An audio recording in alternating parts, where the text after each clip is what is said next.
അങ്ങനെ ഇവിടെ എണീച്ചതും ആകെ ബ്ലീഡിംഗ് ആയിന്ന് കണ്ടതും അപ്പൊ തന്നെ ഇവിടെ തല കറങ്ങി വീണു. വീട്ടുകാരെല്ലാരും കൂടി ഇവിടെ അടുത്ത് ഹോസ്പിറ്റലിൽ പോയപ്പോൾ അവര് പറഞ്ഞു അബോർട്ട് ആയതാണ്. അങ്ങനെ റെസ്റ്റ് ഒക്കെ പറഞ്ഞ് ഇവര് വീട്ടിലേക്ക് വന്നതും ഉപ്പാക്ക് ഭയങ്കരമായിട്ട് അസുഖം കൂടാൻ തുടങ്ങി. അതായത് എന്ത് ഫുഡ് കഴിച്ചാലും ഛർദ്ദിക്കാൻ വരുന്നു, ഫുഡ് കഴിക്കാനേ കഴിയുന്നില്ല.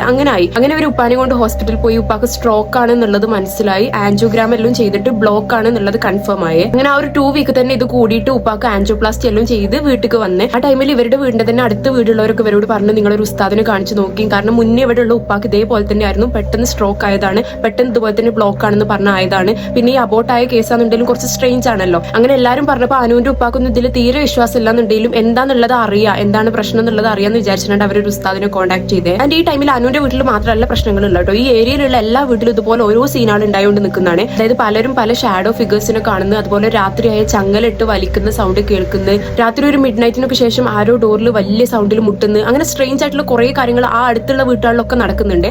ആൻഡ് ഇവരുടെ വീട് കഴിഞ്ഞിട്ടുള്ള 3ാമത്തെ വീട്ടിലാണ് ഇതിലെ എക്സ്ട്രീം സംഭവങ്ങൾ നടക്കുന്നത്. ബാക്കിയുള്ള വീട്ടുകാർ ആ വീട്ടിലൊരു വെയ്യാത്ത ഉമ്മണ്ട്, അതിനെ കാണാൻ പോകുന്നുണ്ടെങ്കിൽ വരെ നമ്മൾ ജസ്റ്റ് ഹാളിൽ കൂടി റൂമിൽ കൂടി നടക്കുന്നുണ്ടെങ്കിൽ പെട്ടെന്നൊരു മാസ് അല്ലെങ്കിൽ പെട്ടെന്നൊരു പവറിലൊരു സംഭവം വന്നിട്ട് നമ്മളെ തട്ടിയിട്ട് അങ്ങ് പോകുന്നത് കാണാനൊന്നുമില്ല, പക്ഷെ നമ്മൾ ഇത് തട്ടിയിട്ട് വീണ് പോകുന്നുണ്ട്. അങ്ങനെ കുറെ ആൾക്കാർക്ക് കുറെ സ്ട്രെയിഞ്ച് ആയിട്ടുള്ള എക്സ്പീരിയൻസ് ഈ വീട്ടിൽ നിന്ന് ഉണ്ടാവുന്നുണ്ട്. ഇതുപോലെ തന്നെ ആ വീട്ടിലെ ഉമ്മാനെ ഇതേമാതിരി എന്തോ സംഭവം തള്ളിയിട്ടിട്ട് തലയിടിച്ച് വീണ് ആകെ ബ്ലീഡിംഗ് ആയി ഹോസ്പിറ്റലിൽ കൊണ്ടുപോയി. അങ്ങനെ ഇതുപോലെ ഈ ഏരിയയിൽ മൊത്തം കുറെ സംഭവങ്ങൾ ആ സമയത്ത് നടന്നുകൊടുക്കുന്നുണ്ട്. അങ്ങനെ ഇവരൊരു ഉസ്താദിനെ പോയി കണ്ടപ്പോൾ അവർ ആദ്യം പറഞ്ഞ് ഈ ഏരിയ അങ്ങനെ വീട് വെച്ചിട്ട് നിൽക്കാൻ പറ്റുന്ന ഏരിയ അല്ല. ആൻഡ് ഇവിടെ വീട് വെച്ചപ്പോഴാന്നുണ്ടെങ്കിൽ പണ്ട് ഇത് കോവിലായിരുന്നു, അതുകൊണ്ട് തന്നെ ലൈക്ക് ജിന്നാളുടെ വാസസ്ഥലമാണ് ഈ ഒരു ഏരിയ എന്ന് പറയുന്നത്. ഇവിടെ അങ്ങനെ വീട് വെക്കാൻ പറ്റൂല. ഇവൻ വീട് വെക്കുന്നുണ്ടെങ്കിൽ നമ്മൾ ഈ പോക്കുവരവ് എന്നൊക്കെ പറയില്ലേ, അങ്ങനത്തെ എന്തൊക്കെ സംഭവങ്ങൾ ആക്കി വെച്ചിട്ട് വേണം വീട് വെക്കാൻ. അതൊന്നും ചെയ്യാണ്ടാണ് അന്നത്തെ കാലത്ത് ഇവിടെ വീട് വെച്ചിക്കണം എന്നുള്ളത് പറഞ്ഞു. ആൻഡ് ഇപ്പൊ പെട്ടെന്ന് ഈ ഏരിയയിൽ സീനാവാൻ കാരണം എന്താ വെച്ചാൽ ഇവരുടെ ഓപ്പോസിറ്റുള്ള വീടുണ്ടെന്ന് ഞാൻ പറഞ്ഞില്ലേ, അതൊരു 20 വർഷമായിട്ട് പൂട്ടിയിട്ടുള്ള വീടാണ്.